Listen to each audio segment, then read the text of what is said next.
अब ये जो घटना है सती हो जाने की घटना, ऐसा ना समझे वो इसके अनेक रूप थे।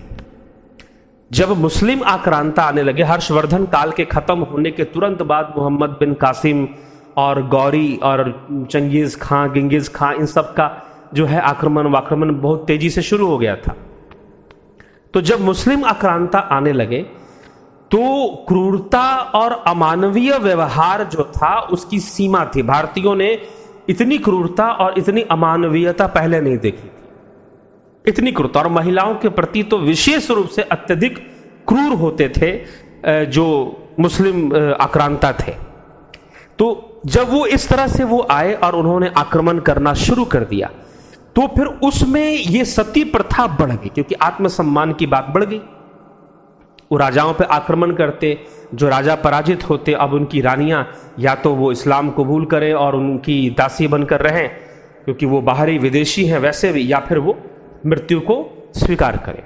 तो वो अब स्वयं ही अब ये जो घटना है ना, यहाँ पर आत्मसम्मान में अपने आप अपनी मृत्यु को स्वीकार कर लेना, ये ऐसा नहीं कि यहाँ पर हुआ करता था।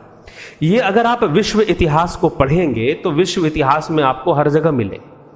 यूरोप में भी इस तरह से राजा आपस में लड़ते थे, एक दूसरे पर आक्रमण करते थे, तो वहां पर भी यह बात रहती थी कि जो राजा पराजित हुआ उसकी जो पत्नी है, उसकी जो अर्धांगिनी है, उसका क्या होगा, उसका क्या होगा।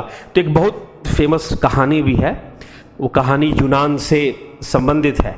तो वहां पर यूनान से संबंधित जो कहानी है उसमें होता क्या है कि राजा जो है आक्रमण युद्ध होता है और एक पराजित हो जाता है उसमें।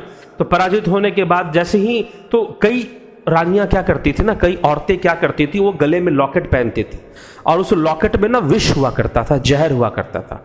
जैसे ही उन्हें पता चलता था कि हमारी सेना हार गई है और हमारे पति मारे जा चुके हैं युद्ध भूमि के अंदर, वो तुरंत अपना लॉकेट खोलती थी, जहर खाकर अपने प्राण त्याग देती थी। ऐसे कई घटनाएं, मात्र भारत में नहीं, यूरोप के इतिहास में भी आपको मिल जाएगा, यूरोप की हिस्ट्री में भी आपको ये बात मिल जाएगा।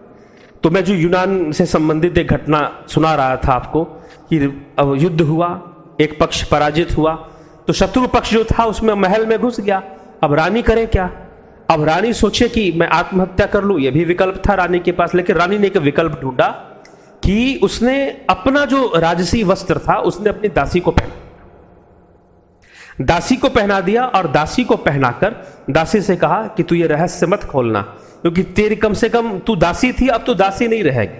अगर तुम उनकी बात मान लेगी तो वो तुझे शायद अच्छे से रखेंगे, अगर अच्छे लोग होंगे तो इस तरह से कहकर, इस तरह से समझाकर रानी ने, लेकिन अगर उनकी दासी बनती हूं या कुछ बनती हूं तो मेरे लिए बहुत अपमानजनक होगा, इसलिए मैं ऐसा जीवन नहीं जीऊंगी। तो रानी ने खुद दासी के वस्त्र पहन लिए और दासी को रानी बनाकर वो खुद दासी बनकर अपनी मर्जी से जो है उनसे अनुमति लेकर और अपने चेहरे को थोड़ा ऐसा कर लिया जिससे कि पहचान में ना आए, हल्की सी कालापन पोत लिया जिससे कि सौंदर्य भी खत्म हो जाए और वो ना लगे कि ये रानी।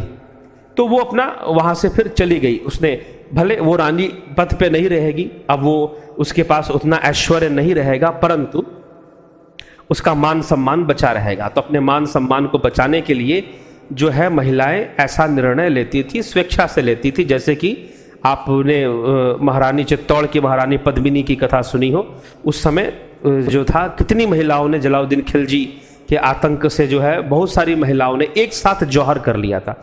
यद्यपि जौहर और सती प्रथा में थोड़ा सा अंतर लोग बताते हैं, लेकिन प्रारंभिक अंतर नहीं, प्रारंभिक अंतर उसमें नहीं है। तो इस प्रकार से ये सती प्रथा आगे बढ़ी।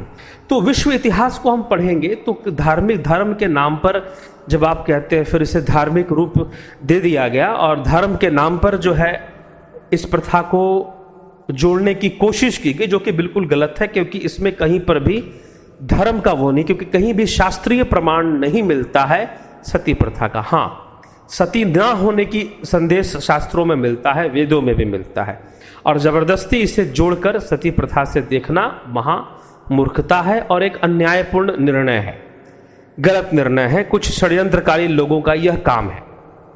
तो अपने सम्मान में शरीर त्यागना। अब हम धर्म इतिहास की बात करें तो आप अगर यूरोप के इतिहास की बात करेंगे तो प्रायरी ऑफ ज़ाइन का इतिहास है अपने आप में। प्रायरी ऑफ ज़ाइन का इतिहास क्या कहता है कि महिलाओं, लगभग 1 लाख महिलाओं को एक साथ जिंदा जलाया गया यूरोप के अंदर। क्यों जलाया गया? आप बात करते हैं धर्म के नाम पर नारी उत्पीड़न। ईसाई धर्म में यह क्यों हुआ? क्योंकि वो महिलाएं एक खास ग्रुप से थीं जिसको प्रायरी ऑफ ज़ाइन के नाम से जाना गया, और उन महिलाओं का दावा था कि जो ईसा मसीह थे, जो जीसस थे, वो विवाहित थे। He was married person. तो अब जो बाकी जो जो जो कैथोलिक थे वहां पर, या जो क्रिश्चियंस थे, वो इस बात को एक्सेप्ट नहीं करते थे। जो पादरी थे वो नहीं एक्सेप्ट करते थे, क्योंकि वो तो जो है ब्रदर बन जाते, सिस्टर बन जाते, चर्च में जाकर वो लोग नन्स बन जाया करती थी औरतें वहां जाकर। लेकिन प्रायरी ऑफ ज़ाइन का ये दावा था कि जीसस वाज मैरिड। तो इस बात के लिए कि वो मैरिड कहती हैं, तो उन्होंने कई औरतों को जानबूझकर जला दिया। जबकि भारत में ऐसी समस्या नहीं है। हमारे जो जिनको हम भगवान मानते हैं, अपने देवता मानते हैं, श्री राम, श्री कृष्ण, सब विवाहित रहे, और जो है उन्होंने एक साधारण जीवन जीकर मनुष्य को अपने कर्मों से जीना सिखाया। तो यह हमें समझने की आवश्यकता है। तो धार्मिक रूप सती प्रथा को देना उचित नहीं है। चलिए, अब एक घड़ी ऐसी आई, एक दौर ऐसा गुजरा जहां पर महिलाओं ने अपने आत्मसम्मान के लिए, अपनी सम्मान को बचाए रखने के लिए वो सती हो गई। शत्रु पक्ष को वो स्वीकार नहीं करती थी और वो सती हो जाया करती थी। तो ये भी एक वो हुआ। तो इसको भी हम प्रथा नहीं कहेंगे, क्योंकि ये निजी इच्छा है ना। उस किसी भी राजा की पत्नी है या फिर उसकी पुत्री, बहन, कोई भी हो, उसकी निजी इच्छा है कि वो शत्रु पक्ष के साथ रहेगी कि नहीं रहेगी, किन शर्तों पे रहेगी, उसकी अपनी निजी इच्छा है। तो वहां पर भी, लेकिन प्रथा तब भी नहीं था। लेकिन धीरे धीरे जब मुस्लिम आक्रांता आए और जगह जगह पर जो है मुस्लिम राजाओं का, इस्लामिक राज्य कभी भी भारत में नहीं आया, क्योंकि राजा मुस्लिम हुआ करते थे, प्रजा तो हिंदू ही हुआ करती थी। तो राजा, मुस्लिम राजाओं का जब राज आना शुरू हुआ, तो उस दौर में आप देखेंगे कि हिंदू धर्म में कुरीतियों को बहुत बढ़ावा मिला, चाहे वो जातिवाद की कुरीतियां हो। अंग्रेजों के समय भी, अब आप कहोगे कि भाई अंग्रेजों, अब जो है जातिवाद को अंग्रेजों ने जमकर बढ़ावा दिया। इस जातिवाद जो था उसका सब बढ़िया से उन्होंने यूज किया ताकि यहाँ के लोगों को गुलाम बनाकर रखा जा सके। फूट डालो और राज करो की राजनीति उन्होंने अपना के रखी हमेशा से। तो ये सती प्रथा का भी एक इतिहास है, जिसमें कि अब एक दौर शुरू हुआ धीरे धीरे, बहुत बाद में, हर्ष के काल के बहुत बाद में जाकर एक दौर आया जहां पर यह इतिहास आया कि महिलाओं को जबरदस्ती, गांव वाले, अगर उसके पति की मृत्यु हो गई तो गांव वाले क्या करते कि उस महिला को जबरदस्ती, उसे बलपूर्वक उसे उस चिता पर बिठा देते जिस पर उसके पति का अंतिम संस्कार होना था। वहां जबरदस्ती उसको बिठा दिया करते और आग लगा दिया करते, तो मृत्यु हो जाती। और यह घटना मुख्य रूप से बंगाल के अंदर सबसे ज्यादा पाया गया। बंगाल के अंदर, कुछ राजस्थान में भी पाया गया, लेकिन यह फिर भी यह घटना बहुत व्यापक नहीं थी। जितना आपको किताबों में पढ़ने के लिए मिलती है कि भाई सती प्रथा एक कुप्रथा थी और वो जो है उसको ख़त्म किया, अंग्रेजी सरकार ने उसको कानूनन बंद किया और राजा राम मोहन राय उसके हीरो बने, नेता बने, और उन्होंने इसको ख़त्म करने में, इसके प्रचार में उन्होंने सहयोग किया, और समाज सेवक थे, समाजसेवी थे, सुधारक थे। तो इस प्रकार से वहाँ पर कई बातों को, उस चीज़ को ऐसे बढ़ा चढ़ा कर लिखा जाता है। लेकिन मैंने एक सर्वे किया, मैं आपको बता रहा हूँ, गांव गांव में कई जगहों पर मैंने खुद लोगों से पूछा कि आप यूपी के अंदर, बिहार के अंदर, मध्य प्रदेश के अंदर भी, पंजाब के अंदर भी, मैंने पता किया लोगों से, जो भी मेरे परिचित लोग थे उन लोगों को मैंने लगाया कि भाई आप पता करो कि आपके खानदान में, आपके पर्सनल गांव में, मध्य प्रदेश में, उत्तर प्रदेश में, बिहार में, आपके खुद के गांव में क्या ऐसी घटनाएं घटी हैं कि लोग सती हुए हो, कोई महिला सती हुई हो। आप अपने अपने गांव का पता कीजिए, अपने आसपास के गांव का पता कीजिए, ऐसी घटना कोई घटी है जहां पर कोई महिला सती हुई हो। पता करो आप, आज से 50 साल पहले हुई हो। आपको नहीं पता होगा, आप बुजुर्गों से पूछो, गांव के बुजुर्ग आपको बताएंगे क्या गांव में कोई सती हुई थी कभी। यद्यपि राजस्थान में सतियों की पूजा होती है, उन्हें माँ के रूप में, देवी की शक्ति मानकर उन्हें पूजा जाता है। तो लेकिन आप इधर इन क्षेत्रों में जिनका मैंने नाम दिया, खासकर यूपी, बिहार, जो कि बहुत ही पॉपुलेटेड, जनसंख्या इनकी बहुत ज़्यादा है, इन 3 राज्यों की, तो यूपी बिहार की तो जो पॉपुलेशन डेंसिटी है सबसे हाई है मेरे ख्याल से पूरे इंडिया में। तो अब इन क्षेत्रों में जो कि, और ये पॉलिटिकली बहुत ज़्यादा एक्टिव स्टेट है, इनके सपोर्ट से ही कोई अपनी सरकार सेंट्रल गवर्नमेंट तक बना पाता है, क्योंकि बहुत हाईली पॉपुलेटेड है तो वोट बैंक यहाँ ज़्यादा है, इसलिए इनका सपोर्ट बहुत ज़्यादा मायने रखता है। तो अब मैंने पूछा, कुछ लोगों को लगाया मैंने, एमपी से 5 लोगों को बोला, यूपी से 4-5 लोगों को बोला, बिहार से भी कुछ लोगों को बोला।